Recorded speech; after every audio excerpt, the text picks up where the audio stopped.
So WLAN troubleshooting. Objective: describe WLAN troubleshooting method, diagnostic command and tools for WLAN troubleshooting. Identify common cause for WLAN fault. Rectify common fault by using the troubleshooting tools. Introduction to WLAN troubleshooting methods. Okay, so this is the block troubleshooting methods. The WLAN network is divided into the multiple blocks based on the function implementation. Troubleshooting is implemented to each block and based on 4 symptoms. So the first one will be the management block. Okay, the management block will be based on those of the configuration that we configure on the AC. Then service port. So the service block, they might some of the configuration on the AC also. Then the next one have the wire block and the port block. Segment troubleshooting method. Despite different network mode, troubleshooting can be implemented in a segment by segment.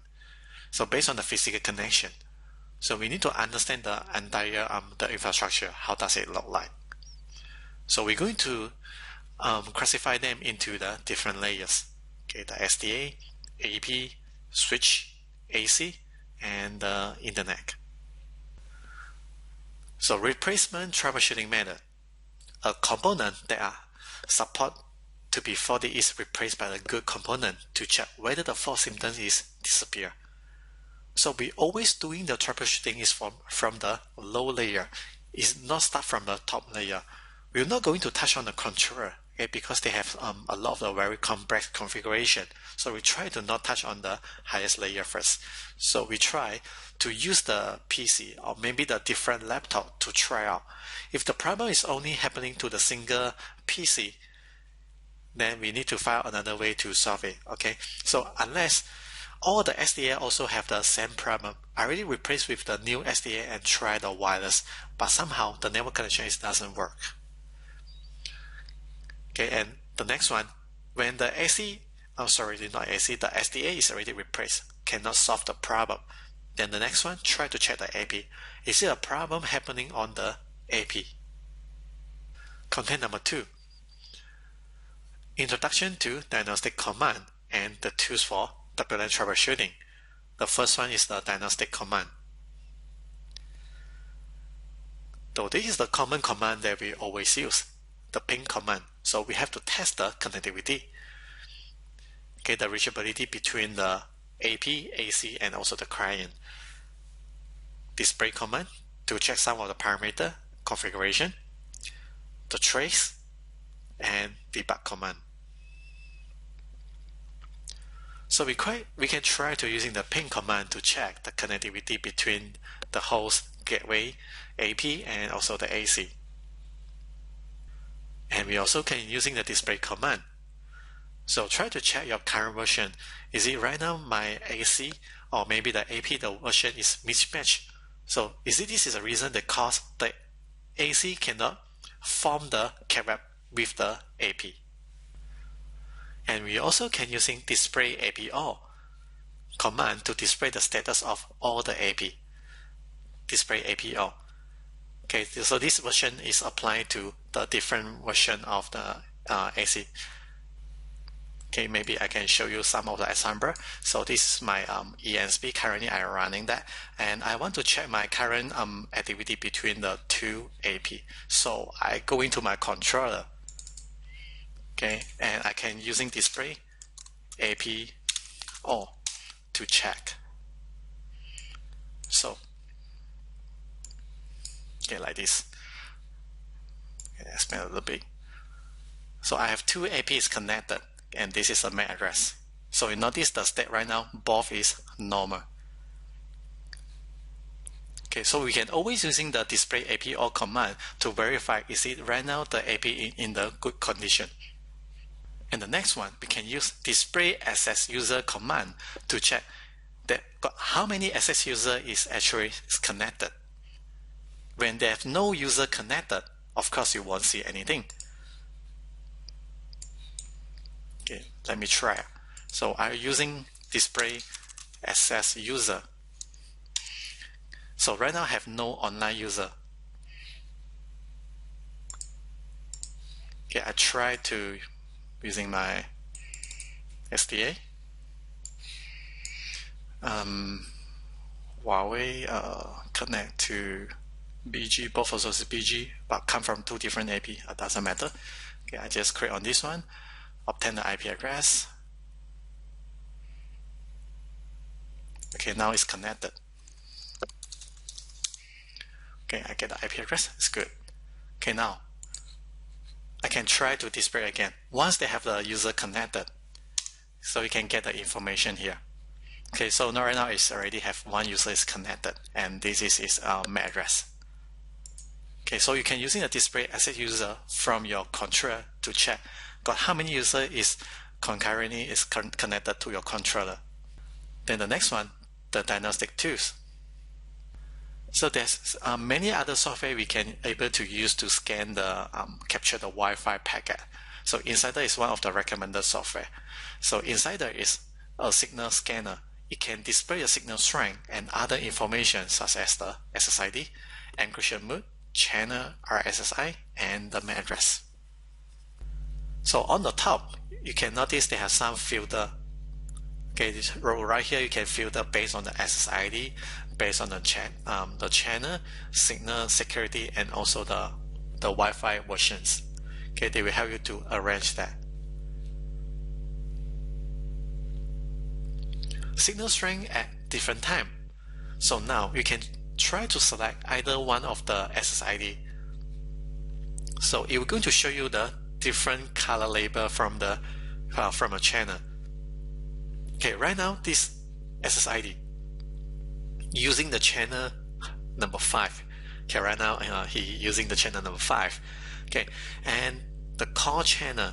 So call channel mean there is someone else is using the same channel as me. So this SSID they cause the interference with another 20 channel 20 SSID. So right now it's already have a 21 SSID using a channel number 5. Then another is called overlapping. Okay, overlapping is the adjacent channel. The channels might different than you. Like right now I'm using a channel number 5. The channel will cause an adjacent with channel number 5 will be those the channel, maybe the channel number 2, 3, 4, 6, 7, 9. Okay, they cause the interference.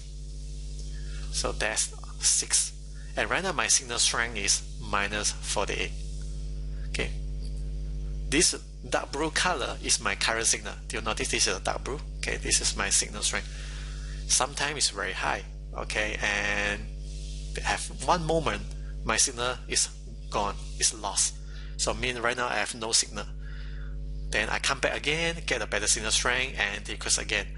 So this is the reason why we basically we are not recommended is using the channel which does not belong to the non-overlapping channel, because when you're not using the non-overlapping channel, what will happen? You cause a lot of the overlapping and the interference.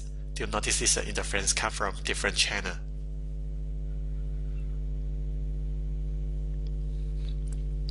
Signal strength indicators of different channel and their usage.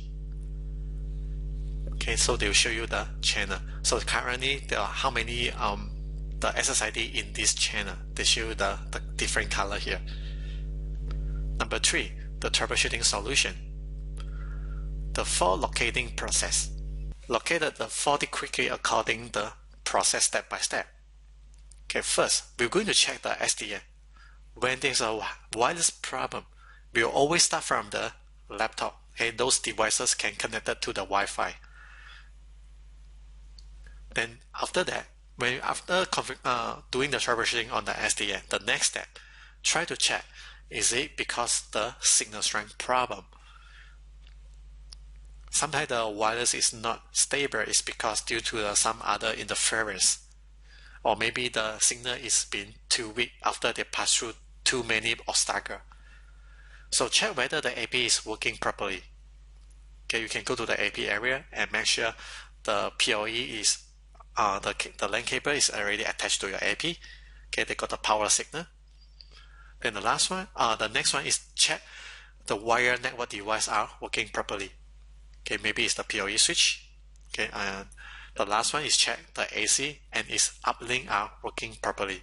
So we're not only checking the downlink, also including the uplink. So especially for those forwarding mode is using the tunnel forwarding. If the tunnel forwarding means all the user packet will be forwarded back to your controller, and your controller will become the gateway for all the device. Okay, even the PC right now, the gateway doesn't point to the controller, but in the CAPWAP tunnel forwarding mode, all the user traffic have to forward back to the controller. So if the controller never configure the static route or the default route pointing back to the gateway, all the user packet will be lost. Okay, just take note. The fault location, number 1. So check whether SDA receive the service are normal. After receive a fault feedback from a user, the maintenance personnel must check wireless service to determine whether it is an error alarm. So we check on the SDA and double confirm is that have the network card is already disabled on the SDA. Then the next one, we check on the signal strength. Use some other software. Okay, like this is the insider. So try to scan the surrounding. Is this because of the interference or there may be too many SSID using the same channel as my current SSID, so that they have a very crowded, the congested on this channel. So if that's so, try to move to another channel with less crowded.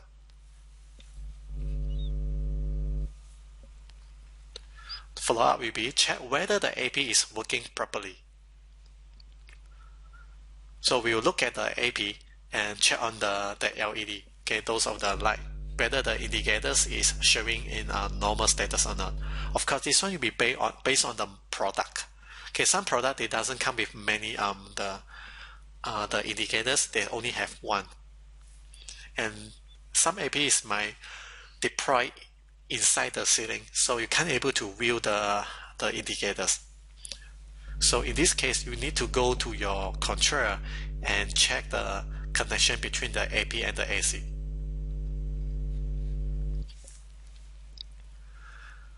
Then the next one, check whether the wire device are working properly.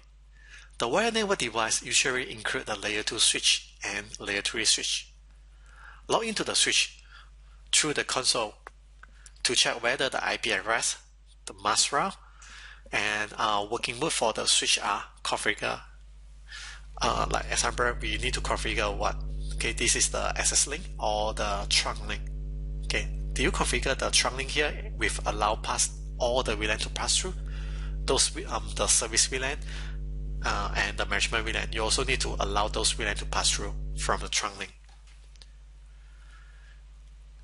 Check the network operating status to see whether there are loop, broadcast dump, or some other attack packet.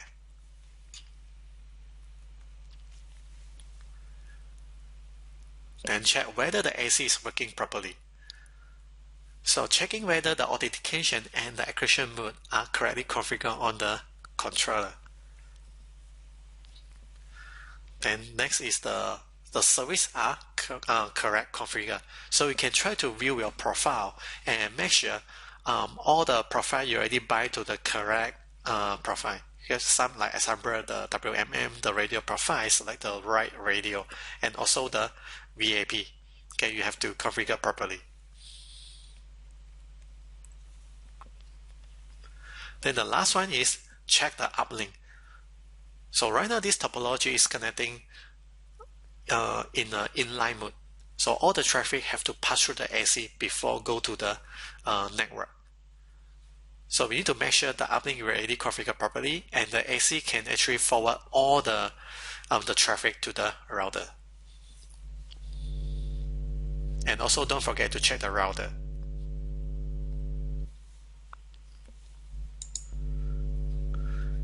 Okay, then the next content. Installation and maintenance troubleshooting.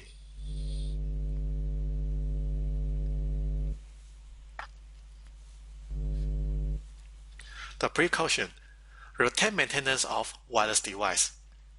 Comply with regular maintenance rule. Check whether the regulation of WLAN network construction are well obeyed. Cope with the common fault. Summarize the case and output document and guidance on customer operation. So when we already do some analyze and the troubleshooting, try to list out those of the possible faulty. Okay, you need to have some of the checklists to make sure everything you already do the checking. Okay, once the case is already solved, don't forget to summarize and document it out. So just in case in the future they have a same problem happening again, so the customer can follow the guideline that you provided and solve by themselves. Okay, check the network operation status. Okay, perform the regular inspection and identify the potential risks. Quickly respond to the unexpected problem and collect effective information to locate the fault in timely manner. So below here is some of the precaution for maintaining WLAN product. Make sure that the device are properly grounded as well. And also the AP, right? You need to make sure AP try to put far away from those of the material, the metal object. The maintenance personnel should take effective ESD measure. Avoid the other interference source in the operating environment of the wireless network. Ensure the stability of the wire network and to prevent the impact on wireless network performance.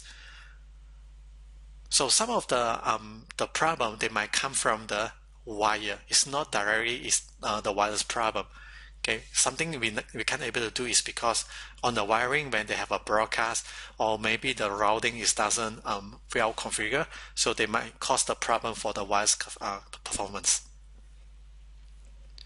Pay attention to the project standard and the security requirement for outdoor environment.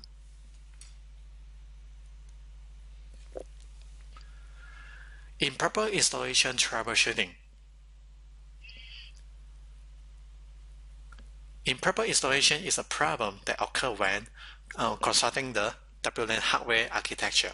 So check each construction process against the installation regulation to ensure that WLAN deployment is standardized. So the picture here, the figure showing the distance between the antenna on the same AP is too small. Okay, the distance is too close. So when there's too close, it might cause the interference. So that's recommended the antenna are placed at the proper distance.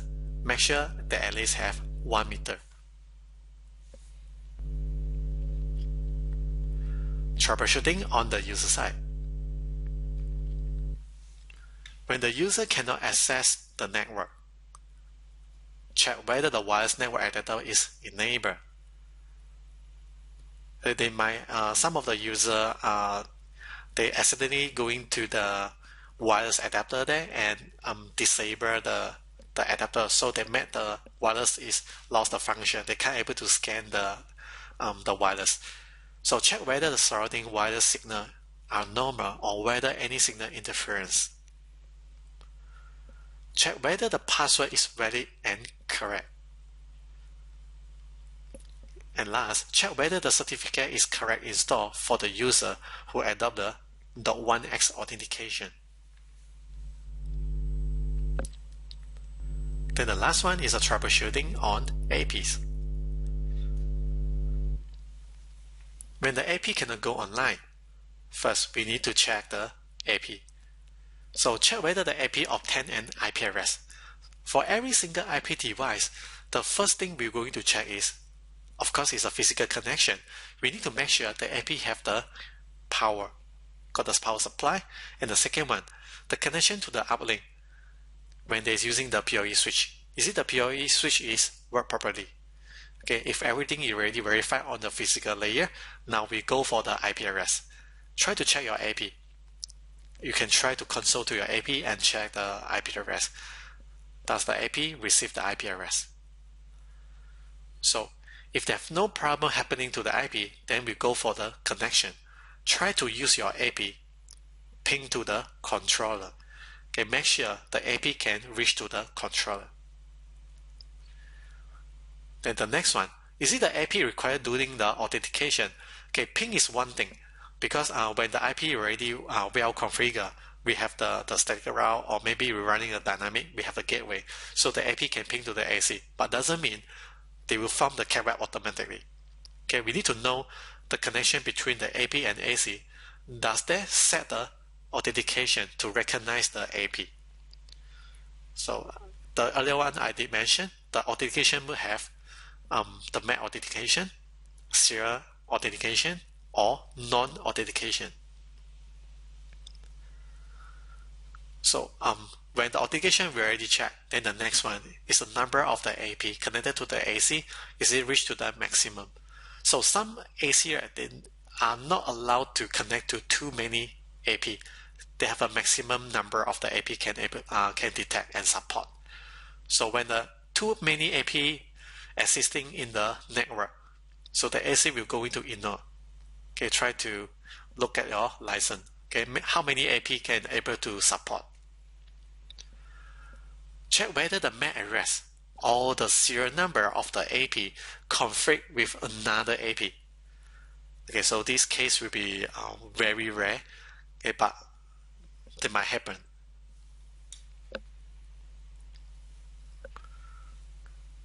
And this is happening to the AP have the indicators.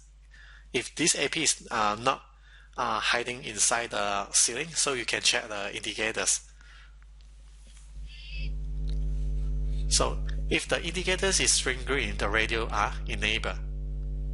When the link is blinking 4 times a second, so the data is being transmit, so they have some activity.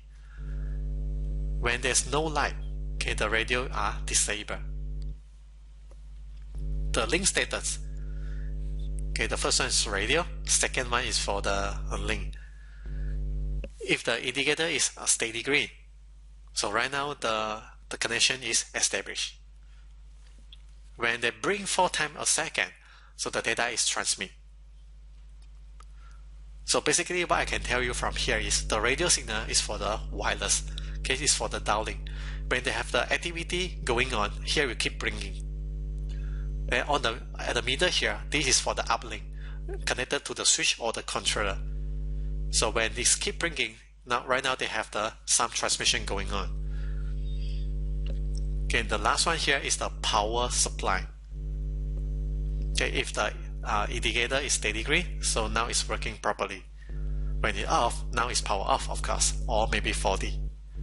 When it's blinking once a second during a startup, so the system is perform the self-check or loading the software. Blinking twice a second during the device operation, so the system has detected the exceptions. So summary. Introduction to WLAN troubleshooting method, the diagnostic command and tools for WLAN troubleshooting, and the last, the troubleshooting solution.